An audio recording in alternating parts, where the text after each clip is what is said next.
Hello everyone, welcome to the channel eye of law. मेरे इस channel पे आपको लॉ से रिलेटेड वीडियोस देखने को मिलती हैं। आज हम अपना स्टार्ट करने वाले हैं एक नई सीरीज जिसका नाम है द एडवोकेट एक्ट 1961। ठीक है, ये ना एक ऐसी गाइड है जो इंडिया में एडवोकेट्स की हिस्ट्री, यानी कि जो एडवोकेट है उनके इतिहास के बारे में, डेफिनेशंस और लीगल प्रोफेशन को शेप करने वाले इंपॉर्टेंट सेक्शंस को ना बेसिक और आसान शब्दों में हमें समझाती है। चलिए वीडियो को स्टार्ट करते हैं। इस वीडियो में हम 6 पॉइंट्स को कवर करेंगे। इंट्रोडक्शन, जहां हम देखेंगे कि ये एक्ट आज के समय में क्यों जरूरी है। फिर हम देखेंगे हिस्ट्री, यानी कि 1879 से लेकर 1961 तक लीगल सफर कैसा रहा। फिर देखेंगे द बिल, यानी कि इसका ड्राफ्टिंग, जो हम कहते हैं जिसको प्रारूपण, और इसके मेन फीचर्स यानी कि इसकी मेन विशेषताएं क्या हैं। फिर देखेंगे हम इम्प्लीमेंटेशन, कि ये एक्ट पूरे इंडिया में कैसे इन्फोर्स किया गया। फिर डेफिनेशंस होंगी कुछ जो जरूरी लीगल डेफिनेशंस हैं और इस एक्ट में यूज की गई हैं। फिर की प्रोविजंस, तो इसके सबसे important sections, section number 1 to section number 33 को डिटेल में एनालिसिस करेंगे। One law one class one profession, the advocate act 1961, इसका सबसे बड़ा मेन मकसद है one law one class one profession लाना।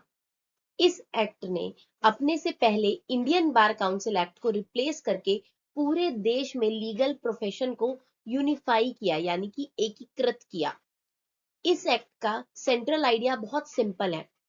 लीगल प्रैक्टिशनर की ये एक सिंगल क्लास यानी कि एकल वर्ग होनी चाहिए, जिसे हम कहते हैं advocate.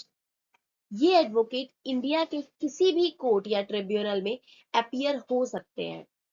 Section number 17 and sub section 4 के मुताबिक एक एडवोकेट एक समय में सिर्फ एक ही स्टेट बार काउंसिल के साथ रजिस्टर हो सकता है, मगर वो अपना नाम दूसरे किसी स्टेट बार काउंसिल में ना ट्रांसफर कराने के लिए बिल्कुल फ्री होता है।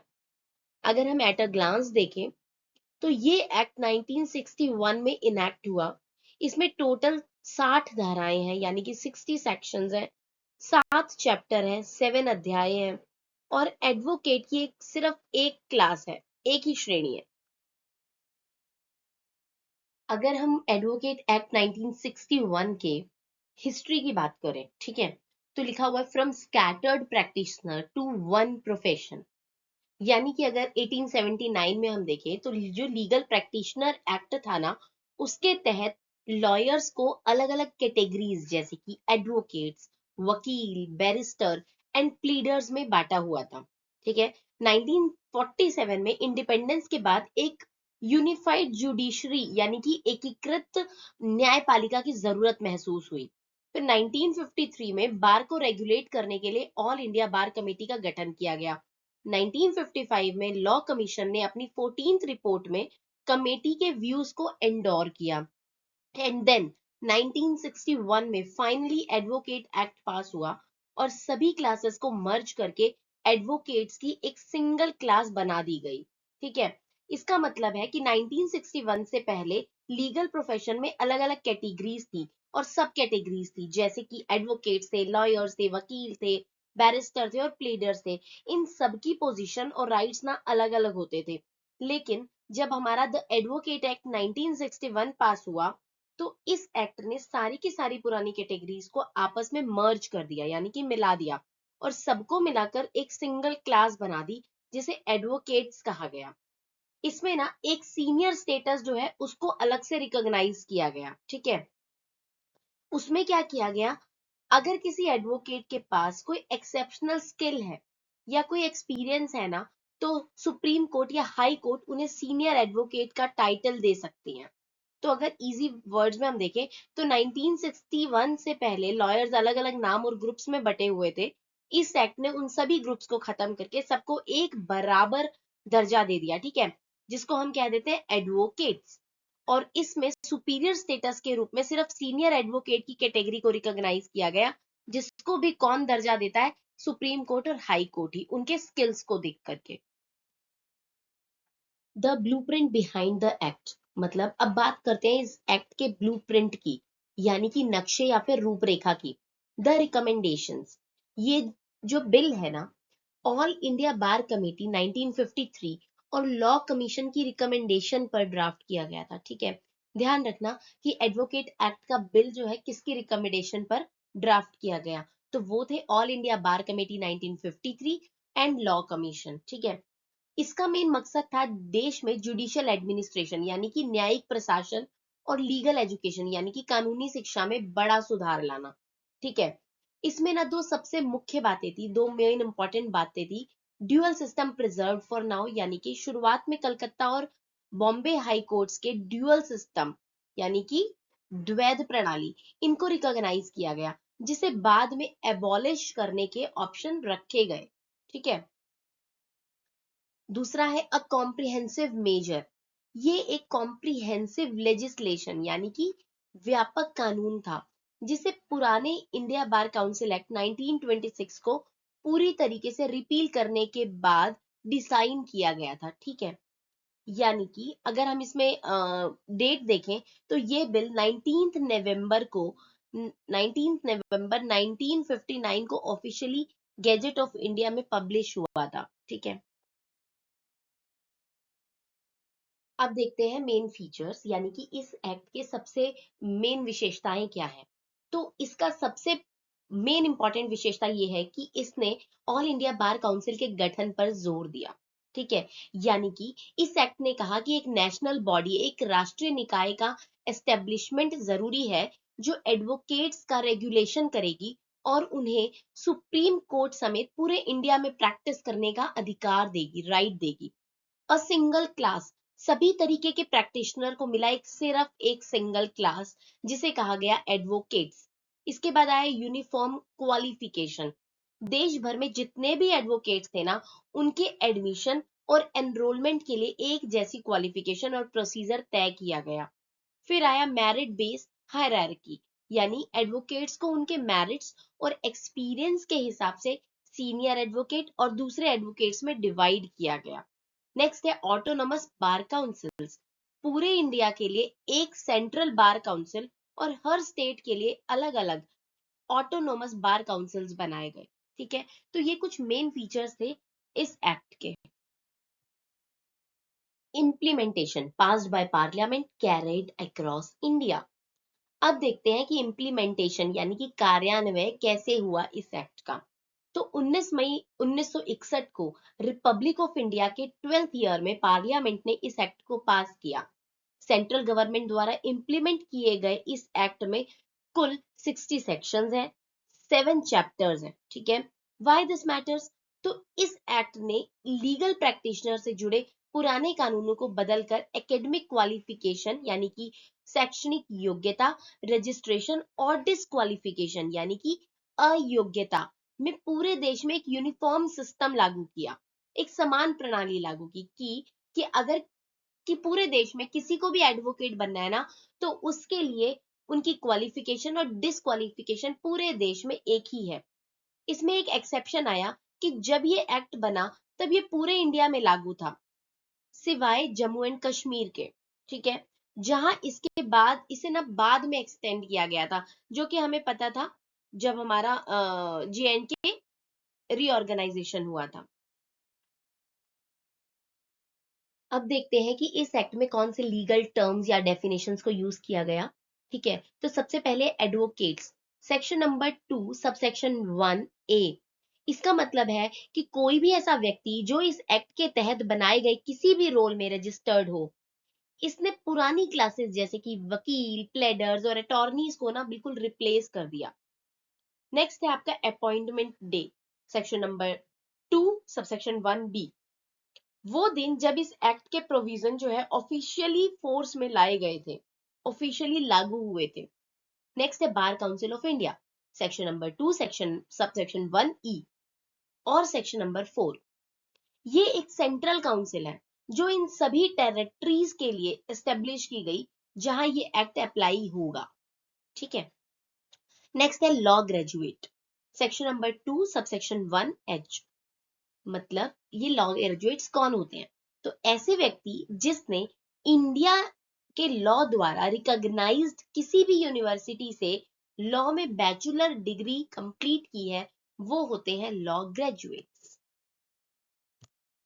नेक्स्ट डेफिनेशन आ रही है लीगल प्रैक्टिशनर, जो कि गिवन है सेक्शन नंबर 2 सबसेक्शन 1(1) में। तो इसमें हाई कोर्ट के एडवोकेट्स या वकील, प्लेडर, मुख्तार्स और टैक्स एजेंट्स शामिल हैं। अब कहते हैं हाई कोर्ट क्या होता है, तो सेक्शन नंबर 2 सबसेक्शन 1(g), इसमें ना कोर्ट ऑफ जुडिशियल कमिश्नर शामिल नहीं होते सिवाय कुछ स्पेसिफिक सेक्शंस के। नहीं तो दिल्ली के लिए दिल्ली हाई कोर्ट और बाकी सभी स्टेट्स के लिए उनका अपना रिस्पेक्टिव हाई कोर्ट इसी में आता है। फिर कहते हैं रोल, जो दिया हुआ सेक्शन नंबर 2 सबसेक्शन 1(k) में। तो ये एडवोकेट्स और लीगल प्रैक्टिशनर्स की ना एक लिस्ट है जो इस एक्ट के अंदर मेंटेन की जाती है, इसे हम आगे के किसी वीडियो में देखेंगे। फिर आता है स्टेट रोल, जो सेक्शन नंबर 2 सबसेक्शन 1(n) में दिया गया है। तो सेक्शन 17 के तहत हर एक स्टेट बार काउंसिल एडवोकेट्स की जो लिस्ट तैयार और मेंटेन करती है ना, उसे ही हम स्टेट रोल कह देते हैं, ठीक है। अब देखते हैं कि स्टेट क्या होता है। तो सेक्शन नंबर 2 सबसेक्शन 1(1) एक ऐसी कंट्री या टेरिटरी जो पॉलिटिकल कम्युनिटी के रूप में एक सिंगल स्टेट गवर्नमेंट के साथ ऑर्गेनाइज हो, उसे क्या कहते हैं, स्टेट कहते हैं। इसमें यूनियन टेरिटरी शामिल नहीं होती है, ठीक है। फिर कहते हैं कि सीनियर एडवोकेट्स कौन होते हैं। तो सेक्शन नंबर 16 कहता है कि एक ऐसा टाइटल है जो सुप्रीम कोर्ट या हाई कोर्ट किसी एडवोकेट को उसके स्किल, एक्सपीरियंस और उसकी एक्सपर्टीज के बेसिस पर देती है। इसमें एक्सेप्शंस अगर हम देखते हैं तो वही जो मैंने आपको इसके एक्सटेंट के बारे में बताया था कि शुरुआत में जम्मू एंड कश्मीर और गोवा, दमन और दीव में ना, जैसे जितने भी ये यूनियन टेरिटरीज थे ना, इस एक्ट के कुछ प्रोविजंस और डेफिनेशन एग्जेम्प्ट थे, वहां पे मुक्त थे वो, ठीक है। इसका मतलब एक एक्ट एडवोकेट्स की एक सिंगल क्लास और एक two tier bar council structure को, जो है दो स्तरीय बार काउंसिल संरचना, जहां सेंट्रल में बार council of India and state में स्टेट बार काउंसिल्स होती हैं, इनको अप्लाई करता है। अब देखते हैं application and state bar councils, ठीक है। देखिए सेक्शन 1 की अगर हम बात करें एप्लीकेशन ऑफ द एक्ट, तो ये एक्ट पूरे देश में इफेक्टिव है। J&K और गोवा, दमन, दीव, इन सारी यूटीज में ना ये सेंट्रल गवर्नमेंट द्वारा ऑफिशियल गैजेट में नोटिफाई की गई डेट से शुरू होता है, ठीक है। अगर सेक्शन नंबर 3 की बात करें स्टेट बार काउंसिल, तो ये सेक्शन हर एक स्टेट में एक स्टेट बार काउंसिल एस्टेब्लिश करता है। यूनियन टेरिटरी के को उनके पड़ोसी स्टेट के साथ ज्वाइन किया जाएगा, जबकि दिल्ली का अपना अलग बार काउंसिल है। हर काउंसिल अपना एक चेयरमैन और एक वाइस चेयरमैन इलेक्ट करती है। ये स्टेट बार काउंसिल की डेफिनेशन में भी आप ऐड कर सकते हो। अब देखते हैं बार council of India and body corporate. तो देखिए सेक्शन नंबर 4 कहता है बार काउंसिल ऑफ इंडिया के बारे में। मतलब ये पूरे देश के लिए एक all India bar council establish करता है। इसमें ना एक्स ऑफिशियो मेंबर्स के रूप में अटॉर्नी जनरल और सॉलिसिटर जनरल होते हैं, और हर एक स्टेट बार काउंसिल से एक मेंबर इलेक्ट होकर इसमें आता है। मतलब definition of bar council of India. Section number 5 कहता है bar council as a body corporate, यानी कि हर एक बार काउंसिल एक बॉडी कॉर्पोरेट यानी कि निगम निकाय है, ठीक है, जिसकी परपीचुअल सक्सेशन यानी कि शाश्वत उत्तराधिकारी और एक कॉमन सील होती है। ये प्रॉपर्टी होल्ड कर सकती हैं और कॉन्ट्रैक्ट्स कर सकती हैं, और इनके नाम पर केस किया चलाया जा सकता है। अब देखते हैं international ties and terms of office. Section 7(a) हमें बताता है इंटरनेशनल लीगल मेंबरशिप। देखिए बार काउंसिल ऑफ इंडिया के पास ये पावर है कि वो इंटरनेशनल बार एसोसिएशन जैसे इंटरनेशनल लीगल बॉडीज को ज्वाइन कर सके, उनकी फीस पे करे और इंटरनेशनल कॉन्फ्रेंसेस में डेलीगेट भेजने के लिए फंड्स दे सके, ठीक है। और सेक्शन नंबर 8 हमें बताता है टर्म्स ऑफ ऑफिस। तो स्टेट बार काउंसिल के मेंबर्स के टर्म यानी कि उनका कार्यकाल रिजल्ट्स डिक्लेयर होने की डेट से 5 साल तक का होता है। अगर इलेक्शंस में देरी हो रही है तो बीसीआई इस टर्म को रीजन रिकॉर्ड करके मैक्सिमम 6 महीने तक एक्सटेंड भी कर सकती है। अब देखते हैं मीटिंग एंड स्टाफ। तो सबसे पहले आ रहा है section number 10(a) transactions of business. देखिए स्टेट बार काउंसिल की मीटिंग ना उसके रिस्पेक्टिव हेडक्वार्टर्स में होती है, और बार काउंसिल ऑफ इंडिया की मीटिंग जो होती है वो न्यू दिल्ली में होती है। बट अगर मेंबर्स ऑफ द काउंसिल ये चाहते हैं कि कहीं और मीटिंग की जाए तो रीजन को रिकॉर्ड करके मीटिंग को दूसरी जगह पे भी किया जा सकता है। नेक्स्ट आता है section number 11, state of the bar council. देखिए, हर बार काउंसिल में एक सेक्रेटरी और एक अकाउंटेंट का होना कंपलसरी है, अनिवार्य है। ठीक है। इसके अलावा ऑफिस को एफिशिएंटली चलाने के लिए जितने भी जरूरी मेंबर्स या स्टाफ चाहिए ना, उतने अपॉइंट किए जा सकते हैं। देखिए, अब लिखा हुआ है senior advocate and the roll. तो सेक्शन नंबर 16 हमें बताता है senior advocate and the other advocate, यानी सुप्रीम कोर्ट या हाई कोर्ट किसी भी एडवोकेट को उसकी एबिलिटी और एक्सपीरियंस के मेरिट पर सीनियर एडवोकेट बना सकते हैं। ठीक है। और सेक्शन नंबर 17 हमें बताता है state roll of the advocate, यानी कि हर एक स्टेट बार काउंसिल को एक रोल मेंटेन करना होगा, जो दो पार्ट्स में होगा। पहले पार्ट में सीनियर एडवोकेट्स होंगे और दूसरे के पार्ट में बाकी के एडवोकेट्स होंगे। ठीक है। सेक्शन नंबर 17(4) हमें बताता है कि कोई भी पर्सन एक से ज्यादा स्टेट काउंसिल के रोल में रजिस्टर नहीं हो सकता है, यानी कि एक पर्सन एक ही स्टेट बार काउंसिल के अंदर एनरोल किया कर सकता है। अब देखते हैं ट्रांसफर एंड एनरोलमेंट। तो सेक्शन नंबर 18 हमें बताता है ट्रांसफर बिटवीन स्टेट। देखिए, इससे पहले मैंने आपको बताया कि एक एडवोकेट किसी एक ही स्टेट बार काउंसिल में एनरोल कर सकता है अपने आप को। ठीक है। लेकिन अगर वो एडवोकेट एक स्टेट बार काउंसिल से दूसरे स्टेट बार काउंसिल में ट्रांसफर चाहता है ना, तो वो फॉर्म सी रूल 1 के तहत बीसीआई यानी कि बार council of India new Delhi में अप्लाई कर सकता है। फिर देखते हैं certificate of enrolment, section number 20। तो एनरोलमेंट होने पर स्टेट बार काउंसिल जो है एक सर्टिफिकेट इशू करती है। अगर किसी पर्सन का परमानेंट एड्रेस चेंज हो रहा है ना, तो 90 दिन के अंदर उसे रेलिवेंट स्टेट बार काउंसिल को रिपोर्ट देनी जरूरी होती है कि मेरा एड्रेस चेंज हो गया है। ठीक है। अब देखते हैं section number 24A, disqualification of enrolment, यानी कि जो एनरोलमेंट हुआ है किसी भी स्टेट बार काउंसिल के साथ, उसका डिस्क्वालिफिकेशन कैसे हो सकता है, उसको रद्द कैसे कर सकते हैं। तो अगर कोई व्यक्ति किसी मॉरल टर्पिट्यूड यानी कि किसी नैतिक रूप से किसी गलत काम में फंस गया या फिर उसने कुछ गलत काम कर दिया, ऑफेंस कर दिया ऐसा कोई, जिसके बाद उसको अरेस्ट कर लिया गया, ठीक है, तो वो जो है बार मेंबर बनने के लिए एलिजिबल नहीं रह जाता, लायक नहीं रह जाता। ठीक है। अब वो जो है उसकी इनएलिजिबिलिटी जो है उसकी सजा खत्म होने के अगले 2 साल तक बनी रहती है। ठीक है। अगर disqualification arises after enrolment, supreme court के मुताबिक अगर एनरोलमेंट के बाद ये डिस्क्वालिफिकेशन अराइज होती है ना, तो उस एडवोकेट को बार से 2 साल का सस्पेंशन या डिस्क्वालिफिकेशन सर्व करना होगा। ठीक है। यानी कि अगर अभी उसको एनरोलमेंट उसने करवाया नहीं है और उसको किसी तरीके से ऑफेंस में अरेस्ट किया गया है, तो सजा खत्म होने के अगले 2 साल तक वो अप्लाई कर भी नहीं सकता। और अगर उसने वो ऑलरेडी मेंबर है किसी स्टेट बार काउंसिल का, तो स्टेट बार काउंसिल से वो 2 साल के लिए सस्पेंड हो जाता है। अब देखते हैं right to practise law, section number 29, 30 and 33।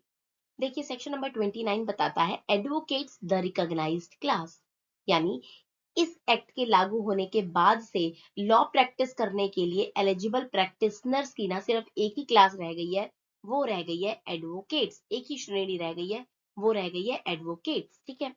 फिर आता है सेक्शन नंबर 30, जो हमें बताता है right of advocates to practise, यानी हर एक रजिस्टर्ड एडवोकेट उसके पास ये अधिकार है कि वो देश के ना किसी भी कोर्ट में, ट्रिब्यूनल या अथॉरिटी में अपना मुकदमा जो है वो लड़ सकता है। ठीक है। फिर आता है सेक्शन नंबर 33, ओनली एडवोकेट्स में प्रैक्टिस।